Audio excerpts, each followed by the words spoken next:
Hey guys, all right, so we're going to go through some integrated rate law notes. I'm sorry if I sound a little bit distant while I'm doing this. I'm kind of moving around, and it is a new laptop as well, so hopefully the sound and everything is coming through all right.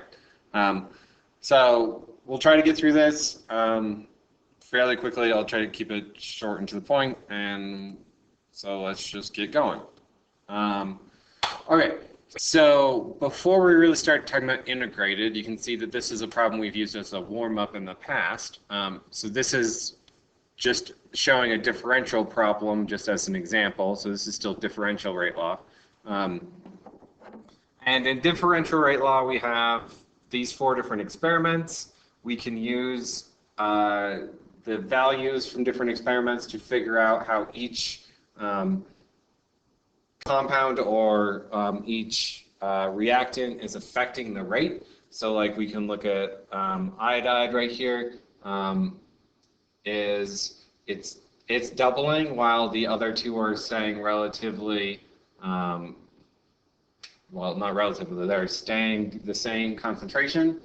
So we can see that this is going up by 2, or this is going, and then so is the rate. The rate is also doubling. So we know that this guy is first order. We can do the same thing with the other reactants. So if we look, let's see, I actually have to look at this now.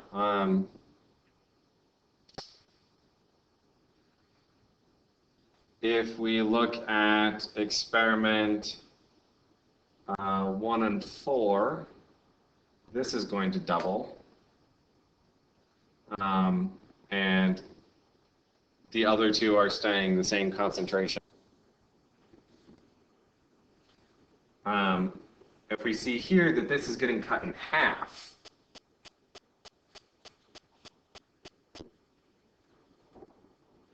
so because our hydroxide is doubling, but it is causing the rate to get cut in half, this guy is going to be to the first order, or to the negative first order. And then last but not least, our hypochlorite here, we can look at experiment 1 and 3. So the other 2 are being held constant. Here again, we're getting that double, so it's going up by 2. Here it's being doubled, so first order. So our iodide is to the first order. Our hypochlorite is to the first order, and then hydroxide is to the negative first order, because when it doubles, the rate is cut in half. So the rate law for this is just that rate is going to equal K times all of this. So that's how we would figure it out for differential. So that's our baseline example. So the rest of this should look at things in terms of integrated. So if this was our rate before, we can figure out order for everything. So the value on K. Overall order is just adding up all of these. So 1 plus 1 plus negative 1. These guys cancel each other. So our overall order is first. Since it's an overall order, the overall order is first, units on K are going to be seconds to the negative first. The way that I can figure that out, so we have rate times K times this, this, and this. So the units on rate are going to be concentration over seconds. So I know that's what all of these 4 factors multiplied together unit-wise have to combine to make. So I'm trying to figure out what K would be. So K is my question mark. I know what the units on everything else is. So iodide's units are concentration, so that's molarity. Our hypochlorite is also molarity. And then because hydroxide is the negative first there, it's going to be molarity to the negative first. So I have molarity to the negative first, and molarity. So essentially, this molarity and this molarity of the negative first are going to cancel each other. So I know that K, the unit on K times this this molarity on iodide should equal molarity over seconds. So that simply just means that K is seconds to the negative first, or that's the same thing as saying 1 over seconds. Those two together, so this and this, will get me that unit. So we'll talk some more about like how I figure out those units kind of stuff in a second here. So what happens when reactant concentration doesn't stay the same? So this is still differential. So determining the rate law for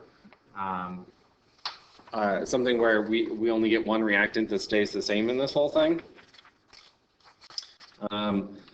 So first off, we'll use the experiment 1, 2 where things do actually stay the same. So right here, this whole thing is increasing by 1.5. So for S2O8, it is changing by 1.5. And our rate is also changing by 1.5, and you can kind of, I calculated that out ahead of time, so I already know it. So essentially, this is what I'm looking for. I know that 1.5 to the power of x is equal to 1.5, so x here has to be 1. So that means that this guy is first order. So since I know he's first order, I can't isolate him to be the same because there's no experiment where he stays the same. So I can just kind of pick a random experiment. I'm going to pick one that works out a little bit easier for me. So I'm going to pick 1 and 3. So if I look at 1 and 3, I know that S2O8 is doubling. So this is going up by 2. And our iodide friend here is increasing by 1.5. And then the overall is changing by 3. So what I know is that S2O8, which I already know is first order, when it doubles, and I already know it's first order, when that changes, times the 1.5 change from iodide to the power of x, I should get my rate to triple. So I can kind of just use that to figure out what x is. Well, 2 times 1.5 does equal 3. So that means that x in this case is 1 as well. So that means that both of them are to the first order. So this guy's to the first order and this guy's to the first order. That looks a little bit more complicated. I'm sure we'll do some practice with something like that in class at some point. So just kind of keep that in mind. Okay. So going back to talking about units of K. So units for K, the rate constant, change based off of what the overall order is. So you can always figure out what the units are by canceling out things. So that's what I did earlier. So if I look at this example here, I know again that I need to have rate equaling having units of molarity per second. I have molarity times molarity here, molarity squared, and molarity to the first. So I can kind of look at all of that. So I can kind of look at all that, and I know that I need to cancel this guy out. So that means that K in some way needs to cancel out this molarity squared. I can keep this because that is going to carry over to what I want. And then I still need a 1 over seconds thing. So that means that K here would have to equal molarity to the negative seconds times second to the negative first. So that would cancel out with the molarity squared. I would have the seconds to the negative first, which is what I have here. and then I have my molarity. So that's how I can figure it out by cancellation. The other way you can figure it out is if you just know the overall order, the units are always the same on K. So first order, the units on K should be seconds to the negative first.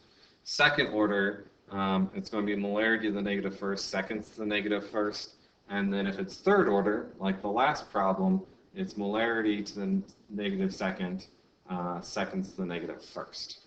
The one thing this doesn't cover is zero order, which you'll start to see coming up a bit more frequently. Well, if you look at the transition here, we went from seconds to the negative first to molarity to the negative first, seconds to the negative first, to molarity to the negative second, and seconds to the negative first. So if we go the other way, to zero order, it is simply just molarity per second, or molarity times seconds to the negative first. So if you remember that first order is seconds to the negative first, and just remember sort of what the transition is each direction, you can kind of figure it out. So this is going to be really helpful with integrated, which is why we're covering all of this. I know this seems like we're 10 minutes in and I haven't covered any integrated. I'm sorry, I'm getting there. Okay. This problem right here is just kind of another one of those fun little rate things. It's another differential problem, so you guys can look at it if you want to use it. It's another practice chance too to figure out what the overall order is and then what the units for K is. I'll pause it really quick and then I'll show you everything so you'll see it appear in about 3, 2. Okay, and through editing magic, there's everything. So C2H4 is the first order, O3 is to the first order. That means the rate is equal to K times C2H4 to the first order, O3 to the first order. So overall it's second order, which is why I know what the unit is, and then I can solve for K. Sweet. Manipulating the value of K. So there's a couple different ways that you can change the value of K. Changing concentration is not one of them. So changing concentration doesn't change K in any way. K is a constant for that. It will change the rate, but not the value of K. Whereas the value of K will change with temperatures. So K will equal one thing at 273 Kelvin, and you'll have a different K, like K2, at like 773 Kelvin. So different temperatures have a different K value, and then catalysts are a completely different mechanism, so they have a completely different K. So when we talk about catalysts and mechanisms, like you'll see why they have a different K later on. All right, here's where we get to integrated rate law. So differential is looking at instantaneous rates and using that data to solve for K and different things at instantaneous moments. Integrated rate law involves time. It is looking at things over time. So we're looking at the entire progression of something over time and using that to figure out order as well as K and all that other kind of stuff. So whenever we look at integrated, we only generally look at one reactant at a time, and we look at a graph of that reactant versus time. So that's the general idea for integrated. Then what we want to try to do is we want to try to get that to be a straight line. So we can figure out what order this reactant is based off of which type of graph will give us a linear trend. So this trend you can see right now is not linear, so this graph doesn't give us the order that we want, so we would have to change the graph style to give us a linear graph. Here's what I mean by that. So you can see 3 different graphs here. It's all for the same data. The only difference here is we have concentration versus time, natural log of concentration versus time, and then 1 over concentration versus time. So depending on which of these graphs are linear is going to tell us what order it is. If it was the concentration versus time, it would be zero order. But you can see this graph is not linear, so this particular set of data is not zero order. In the natural log of A versus time, if it's linear, it's first order. Well, you can see we have linear data here, so this is definitely first order. But just to kind of go through everything, if it was the 1 over concentration versus time, it would give us second order. So basically how we plot this graph is going to tell us what order it is. We would plot it all three different ways. Whichever graph is the most linear gives us the order of that reactant.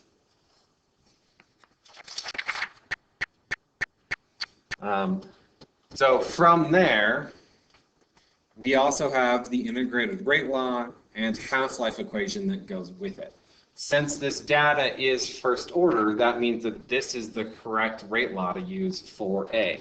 For whatever compound A is, it would be the natural log of the concentration of A is equal to negative KT plus natural log of A naught, or natural log of concentration of A naught.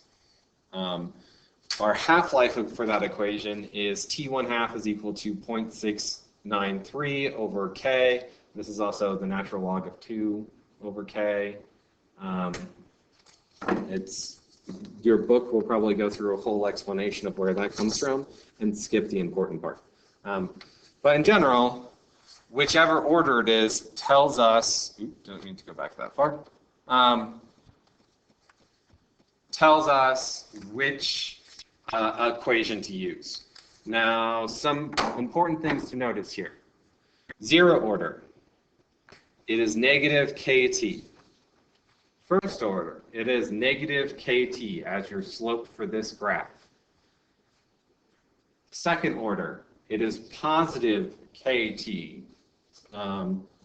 So zero order and first order will both have a negative slope, whereas second order has a positive slope. So that's one of the important things to remember when you're trying to remember which equation you want to use and like how to set everything up. Second order has the positive slope. The other two are negative slopes. You also can notice that in the half-life equation, for zero order and for second order, concentration, the initial concentration is part of that equation.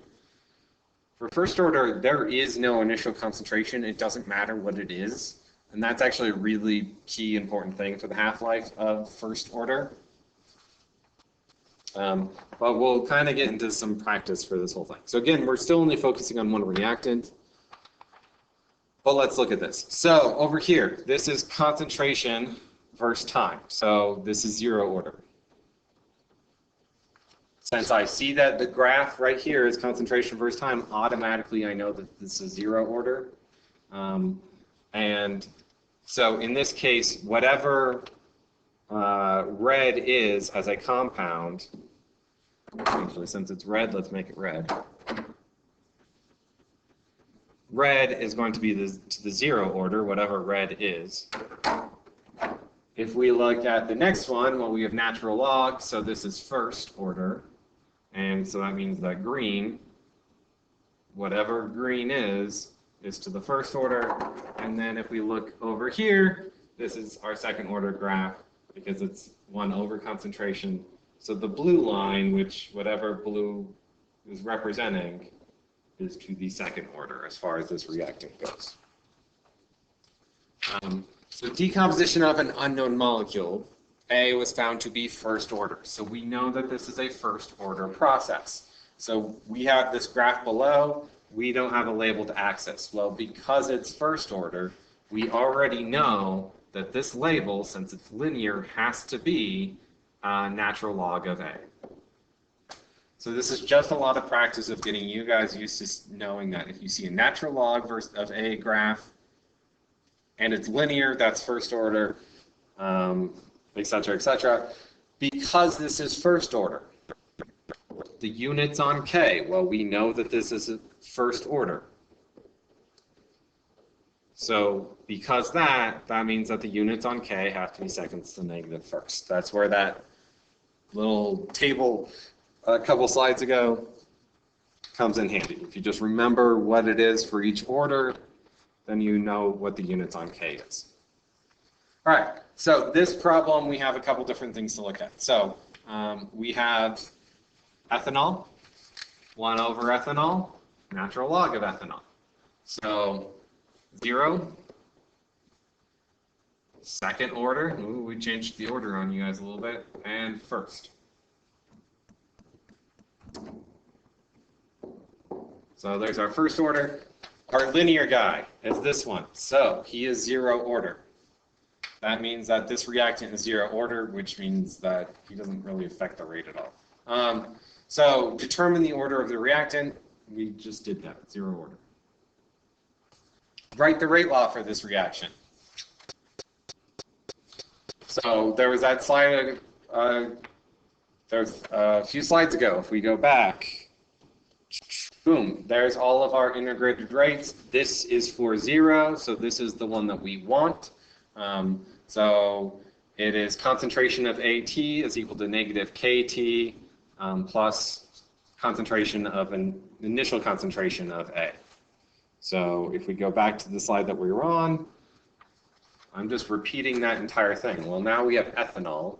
So that means concentration of ethanol, ETOH is the shorthand for that, with respect to time is equal to negative KT plus our initial concentration of ethanol. How to figure out the initial concentration? Well, in this case, it's our y-intercept. That's our initial concentration.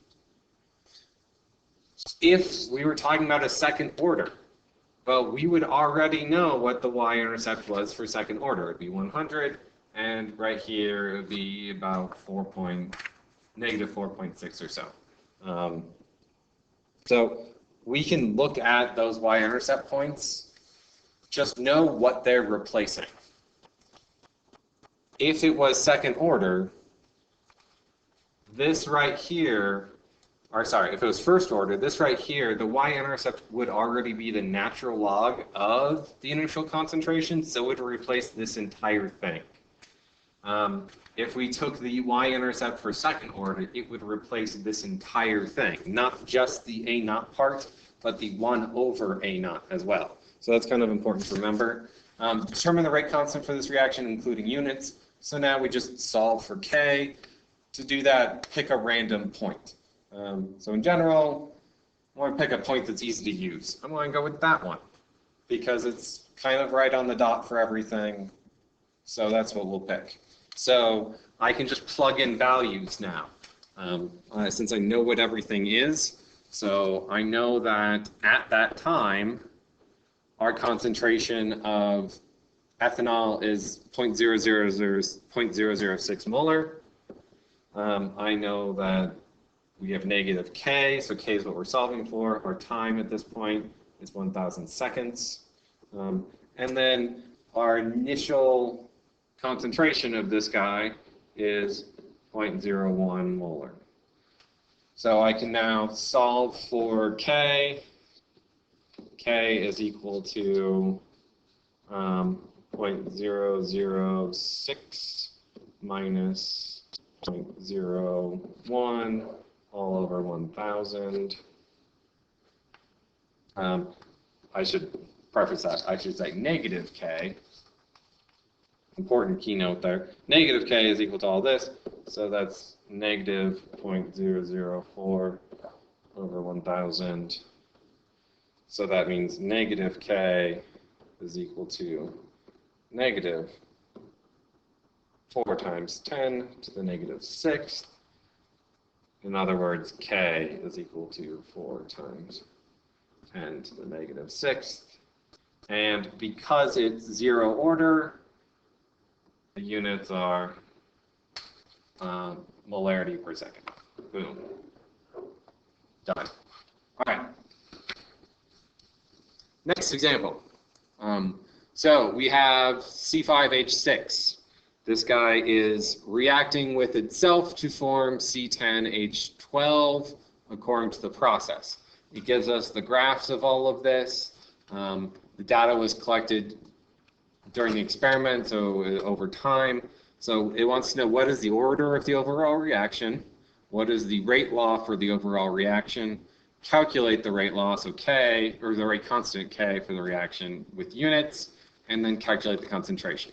So I want you guys to pause this video, try it out yourselves, see if you can solve A, B, C, and D, and then I'll show you guys the answer. So I'll give you guys a 5-second countdown. Please pause before that. So 5, 4, 3, 2, 1. And with the magic of editing, there's all of our fun answers. So let's zoom in and look at this a little bit. First thing, what is the order for the overall thing? Well, I know the order for the overall thing simply based off of that, since it's concentration in the first, which is the same thing as saying 1 over concentration. That has to be second order. So second order.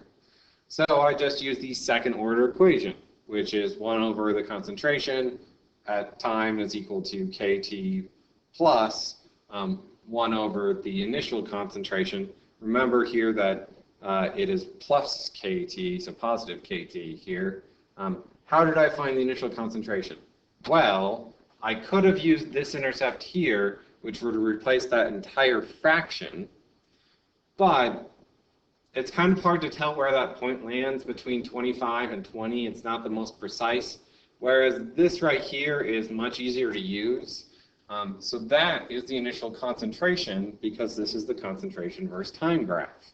So I can use that, plug that in for my initial concentration of 0.04 because it's a little bit more precise than the other graph.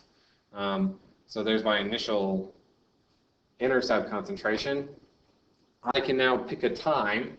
So I chose 90 seconds simply because it seemed to be a bit easier to read. I'm still kind of estimating a number a little bit, like it's not perfect, but it's somewhere about 40. So 40 is equal to K times 90 plus our initial 1 over our initial concentration. K is equal to 0.167, and then since it's second order, that's molarity to the negative first, seconds to the negative first. Last thing is it says, what is the calculate the concentration when 250 seconds have passed. So now that I know what K is, I can solve for the concentration at a particular time. I just take K times the time it wants plus, again, our 1 over initial concentration, plug and chug, and we get 0.015 molar. All right. So last thing, one of the last things to look at here is half-life. So as we talked about in one of those earlier slides, let's see if I can find it really quickly. This one, each order has its own half-life equation, and that's simply because of the behavior of half-life. So half-life is talking about how long does it take for you to lose half of the material you're talking about. In this case, half of the concentration. So the half-life equation, amount of time it takes for half of the reactant to decay by, is going to be dependent on what order that reactant is. So if we are talking about concentration versus time, so 0 order. For 0 order reactions, the half-life time is going to get smaller and smaller as the reaction goes on. So the more material you start with, the longer it will take for you to get to that first half-life. Second half-life will be shorter, so you'll get to it faster. Third half-life will be even shorter, so you'll get to it even faster. So this process, you cut your material in half at an accelerated rate. In first order reactions, the half-life is consistent. It is always the same frame of time. This happens a lot with nuclear Reactions, so nuclear reactions, nuclear decay. Yeah, if I spell things correctly. Nuclear decay is by definition a first order process. So if you guys remember back to nuclear decay, you'll remember that it always decays at the same rate. That's because it's a first order process. Half-life is independent of concentration, so it's always going to be the same half-life no matter if you're starting with 0.2 or 0.1 or 0.05 molar. It's independent, which is why there is no initial concentration in that equation. And then for second order, you can see that the half-life time increases, so it gets longer and longer. It takes longer and longer for you to lose half that material. So it slows down. The process essentially slows down. The big one to remember is first order. That's the one they like to bug you with a lot. In general, you know if they ask you a half-life equation, which one it is, because on their little cheat sheet, they generally only give you one of those equations. So whichever half-life equation they give you on the cheat sheet is probably the one they're going to ask about. Generally, it's first order. So one more time, just so you see everything. Here is the zero order equation with, so zero order, that's the rate order equation, that's the half-life equation. First order, same thing. Second order, same thing. So you see them all together. You should know all of those rate equations pretty much off the top of your head.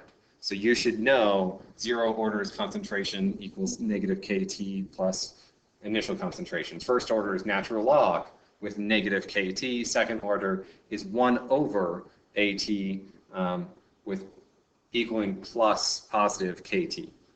You don't need to memorize all of the half-order or half-life ones, but I would say that this guy, our first order one, is probably a good one to know. So just knowing that is 0.693 over K, it's pretty easy to remember. And it's an easy one to deal with.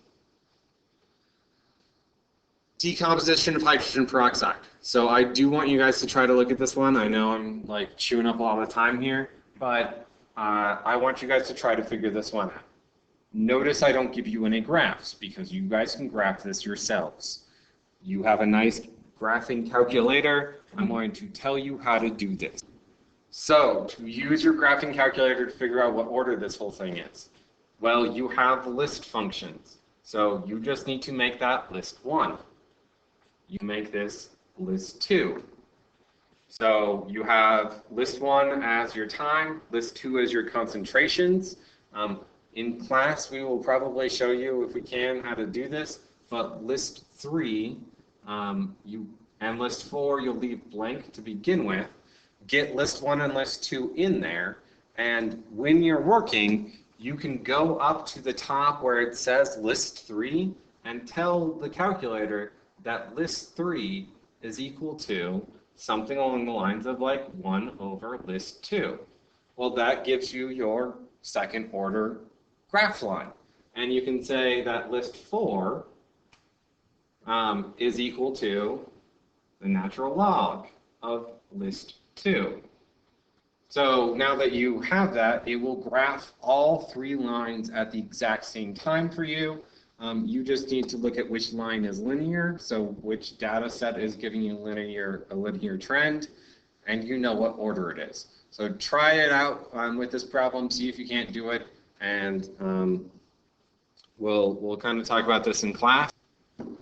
For this one, as you're doing everything, it should be first order.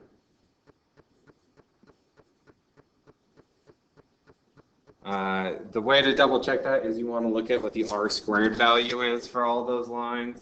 So R squared for this line is 0.9997. Whichever R squared value is closer to 1, oh, didn't mean to close that. Whichever R squared value is closer to 1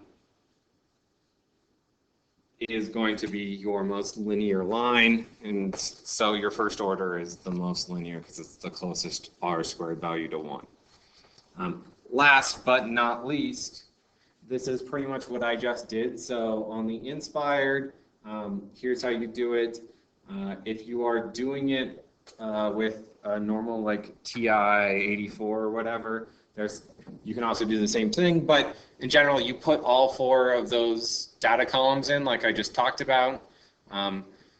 Here, if it's inspired, you can use the test, so menu stats, blah, blah, blah. For TI-84s, you just click on stats, test, and then you want to do a linear regression t-test.